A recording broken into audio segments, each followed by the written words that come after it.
Hi, I'm Chaplain Larry Crabtree with the Maryland State Police and the St. Mary's County Sheriff's Office.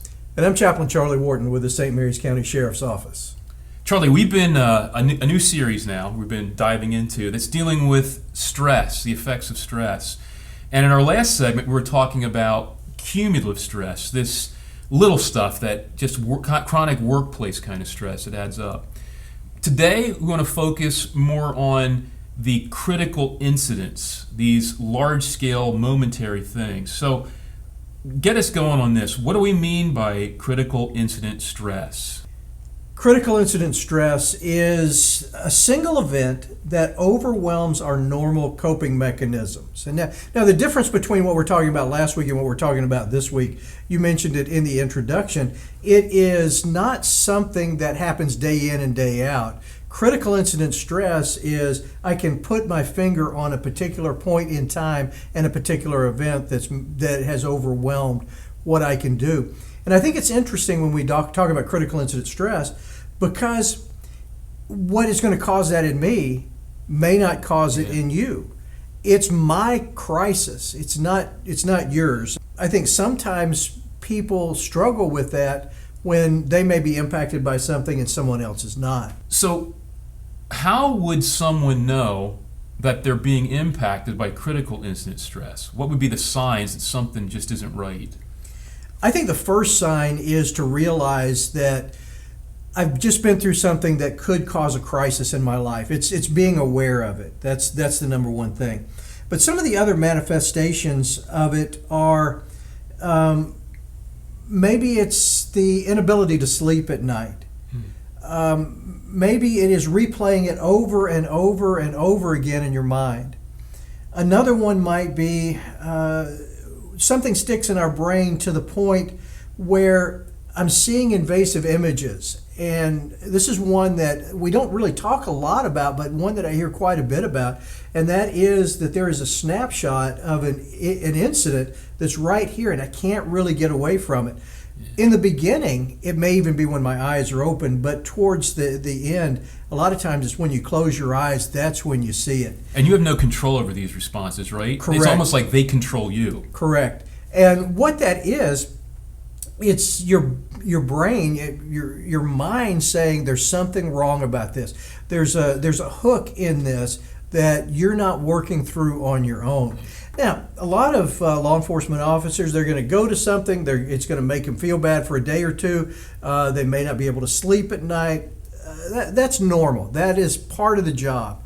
But critical incident stress is where a week or 2 or 3 weeks down the road, and these things are still happening.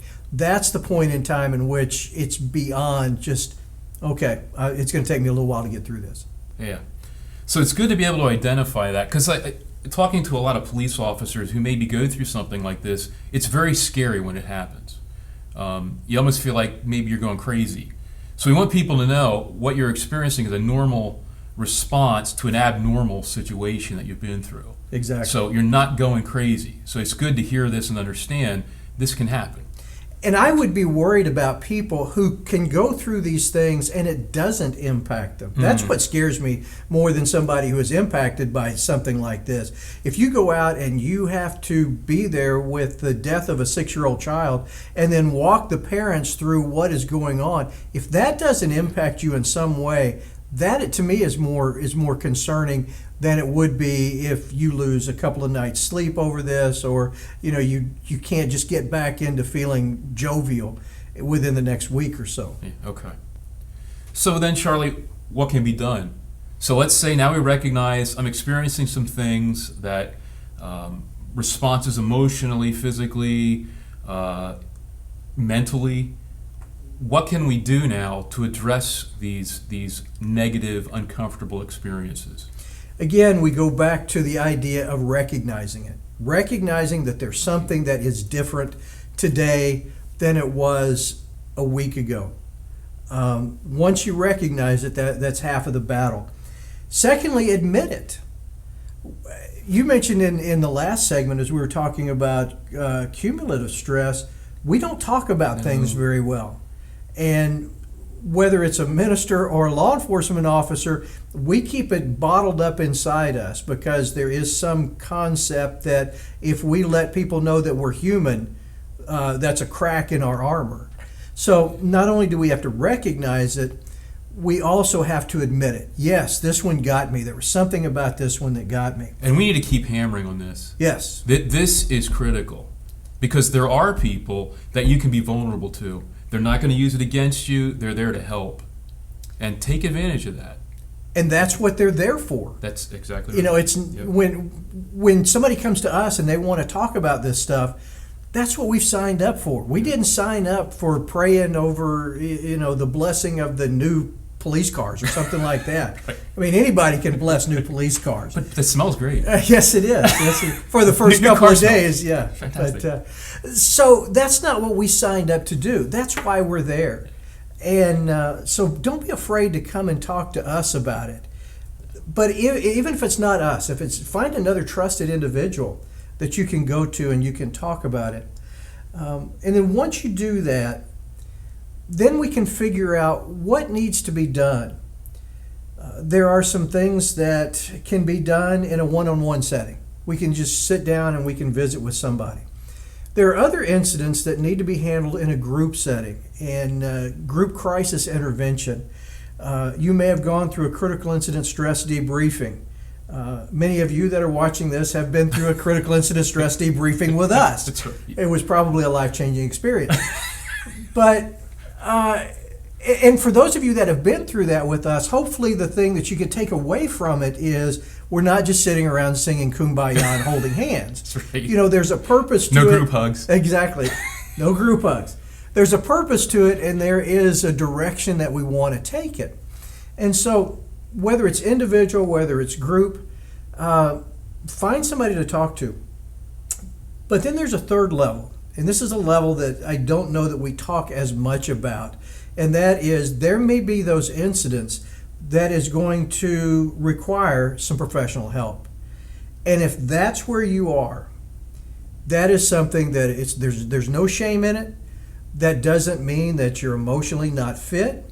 It just means that there is some prickly barb in this that is going to overwhelm to the point you need to go talk to somebody that is trained in crisis management.